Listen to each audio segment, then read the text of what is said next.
हमारे बच्चे ने बताया कि हमें बस से लेके जाया जा रहा है और इंडिया का झंडा है, तो हमें यकीन था कि किसी की इतनी हिम्मत नहीं है दुनिया में कि इंडिया का झंडा लगने के बाद उसके ऊपर कोई बम मार दे। जिस तरह से हम अपने बच्चों को शायद इतनी अच्छी तरीके से ट्रीट नहीं कर पाते जिस तरह से सरकार ने ट्रीट करा है। कहाँ के रहने वाले हैं? दिल्ली के रहने वाले हैं।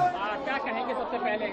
सबसे पहले हम अपनी सरकार का शुक्रिया अदा करेंगे भाई, और एम्बेसी का शुक्रिया अदा करेंगे, विदेश मंत्रालय का शुक्रिया अदा करेंगे। फ्लाइट्स और हमेशा अपने जो अड्डे हैं सबसे पहले ईरान वो बंद करता है, लेकिन यहाँ पर उन्होंने इंडिया के लिए एक एक्सेप्शन क्रिएट किया है। मशाल मैं कितने ही वर्ड्स यूज कर लूं लेकिन इंडियन गवर्नमेंट का मैं शुक्रिया अदा नहीं कर सकता। देखिए, जो इंडियन एम्बेसी ने किया, शायद कोई और एम्बेसी करे नहीं करे मुझे नहीं पता, लेकिन they really help us a lot. Sir, Bharat के लिए जो एयरस्पेस खोला है, और उसके लिए सारा कुछ इंडियन नागरिकों को निकाला गया है, और अभी भी इंडिया निकाल रहा है, अपने लोगों को लेकर आ रहा है। हम इसराइल के भी अलाए हैं, ईरान भी हमारा साथी है, और हम लोगों ने इस जंग के महाज में भी अपने लोगों को वहां से बचाया। हालांकि पूरी और देशों से भी रिलेशन उसके अच्छे हैं, लेकिन भारत को एयरस्पेस सिर्फ दिए।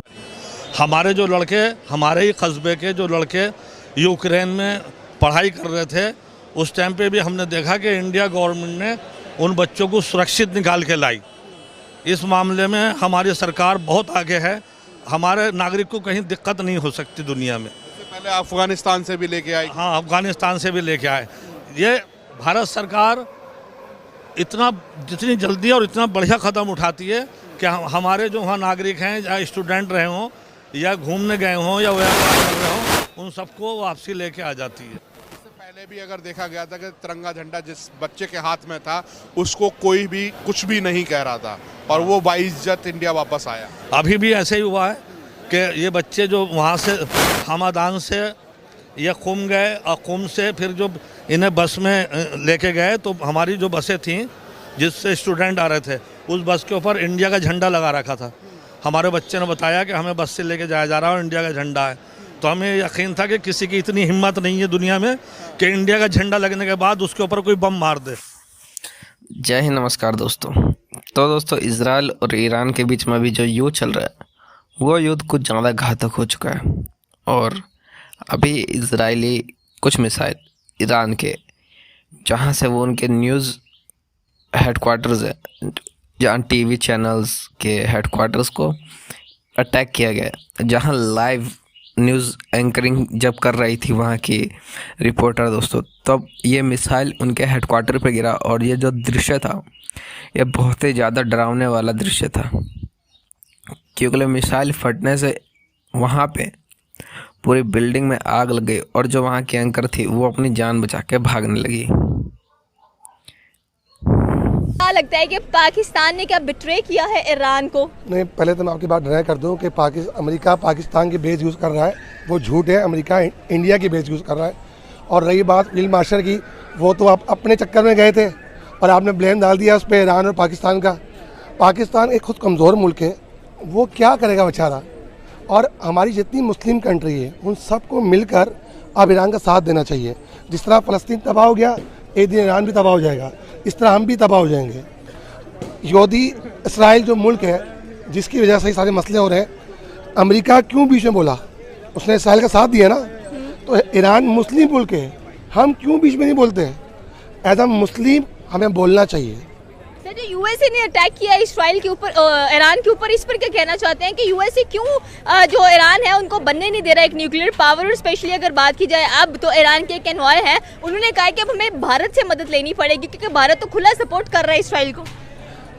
या ट्रम्प नहीं चाहता कि ईरान ऊपर आए, क्योंकि ईरान, अब पहले मैं समझता था कि पाकिस्तान सिपर्स ला रहे मुस्लिम कंट्री का, नहीं, ईरान सिपर्स ला रहे मुस्लिम कंट्री का। वो सामने तो आया, उसने अपनी इकनॉमी तबाह कर दी है, उसने अपनी हर चीज़ तबाह कर दी। उसने अटैक तो किया, बहुत छोटा मुल्क है ईरान, उसका टकराव नहीं है अमेरिका से, लेकिन हिम्मत तो की। हम इतने कमज़ोर क्यों हैं? अगर हम मुस्लिम हैं और हमारा बिलीफ अल्लाह पे, तो हमें अल्लाह पे यकीन होना चाहिए। हमें अमेरिका नहीं खिलाता, हमें IMF भी खिलाता, हमें अल्लाह खिलाता है। तो हमें इस टाइम सारे मुसलमानों को एक होना चाहिए, हम बहुत सारे हैं, हम क्यों नहीं करते ऐसा? क्योंकि अमेरिका इसराइल इसलिए खड़ा है क्योंकि अमेरिका सपोर्ट कर रहा है इसराइल को। कतर, सऊदी अरब, हम पाकिस्तान, बांग्लादेश, लीबिया, मिस्र, उर्दान, कितने बोल के जो मुझे नाम भी याद नहीं है। हम बहुत छोटे तो नहीं हैं, हम तो बहुत सारे हैं। हम बोलते हैं जी बिल्कुल, क्योंकि हम देखें तो ईरान भी एक इस्लामिक कंट्री है और पाकिस्तान भी ला इलाहा इल्लल्लाह मुहम्मद रसूलुल्लाह के कलमे के ऊपर बना है। तो अगर उन्होंने, हमें तो पता है क्योंकि ये पाकिस्तान हमारे ये एयर मार्शल जो हैं, फील्ड मार्शल, ये गए हैं अमेरिका, तो उन्होंने उनके साथ हाथ वगैरह मिलाए हैं, उनके साथ जाके बैठे हैं, जबकि सूरत हाल मुस्लिम कंट्रीज़ और ये नॉन मुस्लिम के दरमियान बहुत संजीदा है। तो ऐसा जो बिल्कुल भी नहीं करना चाहिए था। तो ये तो बिल्कुल एक गलत चीज़ है और गद्दारी में आता है बिल्कुल। तो क्या मजबूरी होगी कि ऐसा कर दिया गया दोबारा? क्या लॉन्स लेने के लिए ऐसा किया है कि आपने ईरान को, अमेरिका को अपना एयर स्पेस दिया, फिर अमेरिका ने कह लें कि डायरेक्ट ईरान के ऊपर स्ट्राइक कर दिया? जबकि भारत की बात की जाए तो भारत तो खुल्लम खुल्ला इसराइल को सपोर्ट करता हुआ दिखाई दे रहा है। यहाँ पर ऐसे लग रहा है कि जैसे पाकिस्तान ने भी इसराइल को ही सपोर्ट किया है, इसके अंदर ईरान को सपोर्ट नहीं किया। जी बिल्कुल, जैसे हमें पता है कि अमेरिका फुली सपोर्ट दे रहा है इसराइल को, तो हमें हमारे फील्ड मार्शल को इस वक्त में बिल्कुल नहीं जाना चाहिए था अमेरिका, ख़ास तौर इस हालात में, क्योंकि हमें पता है कि ये आजकल हालात बहुत वॉर के बने हुए हैं और हमें सारे जो निशानियाँ वो World War 3 की नज़र आ रही हैं, क्योंकि संजीदा और हमारे मुस्लिम और नॉन मुस्लिम के दरमियान एक बहुत बड़ी वो छिड़ गई हुई है। तो अब जो इंडिया का भी जहाज एक जो गिरा, उनका अपना जो प्लेन गिरा था, पैसेंजर प्लेन, आपको दुख हुआ या खुशी हुई? बिल्कुल बिल्कुल, हमें बहुत दुख हुआ है। जो भी पाकिस्तानी है उसे दुख होना चाहिए, क्योंकि वो इंसानियत का नुकसान हुआ है, इंसानियत का नुकसान हुआ है। 250 के करीब लोग, जी और एक बंदा बचा है, एक बंदा। कहीं पे भी सिविलियंस अगर मरते हैं ना तो उसका दुख पाकिस्तान, देखें जिसमें इंसानियत है ना उसको दुख हो। इंडिया अगर अटैक किया इंडिया ने तो वो अमेरिका के कहने पे किया। अच्छा, उससे पहले क्यों नहीं छेड़ा?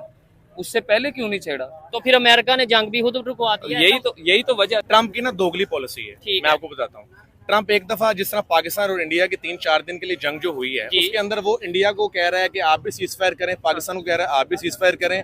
लेकिन अच्छा, यहाँ पे भी उसने ईरान को बोला है कि ईरान आप खामोश हो जो, इस मामले को मैं सुलह मतलब ऑन टेबल लेके आता हूँ, टेबल टॉक करते हैं। लेकिन वो जंगी बेड़े भी भेज रहा है। ईरान ने मिसाइल मारे हैं उनके एक हॉस्पिटल पे, जहाँ पे ना इसराइली फौजी थे। अच्छा, नेतन्याहू ने एक कमेंट किया है कि आपको सिविलियंस पे क्यों मारा है? तो 22,000 बच्चा जो फलस्तीन में शहीद हुआ, क्या वो सिविलियन नहीं था? उनका एक ही लॉजिक है, उनका मकसद ही एक है कि हमने अब इसराइल खत्म करना है। ठीक है, और उन्होंने खत्म करना है। मेरा मानना है कि हमारा इस टाइम जो मेन दुश्मन है वो इंडिया नहीं, वो इसराइल है। और 7 मई, 8 मई, 9 मई, 10 मई को पाकिस्तानियों ने प्रूव किया है कि रेंजर भी ड्रोन को मार रहा है और पाकिस्तानी भी ड्रोन को मार रहा है। जी तो दोस्तों, मैं हूं सुहेब चौधरी और आप देख रहे हैं मेरा और आपका यूट्यूब चैनल रियल टीवी। सबसे पहले तो आप लोगों से रिक्वेस्ट है कि इस चैनल को सब्सक्राइब कर लें, वीडियो को लास्ट तक देखिएगा और अगर मेरे सवालात आपको बेहतर लगे तो आप इस वीडियो को ज्यादा से ज्यादा शेयर भी करिएगा। 2-3 बड़ी खबरें हैं। एक खबर ये है कि पाकिस्तान गवर्नमेंट ने या लीडरशिप ने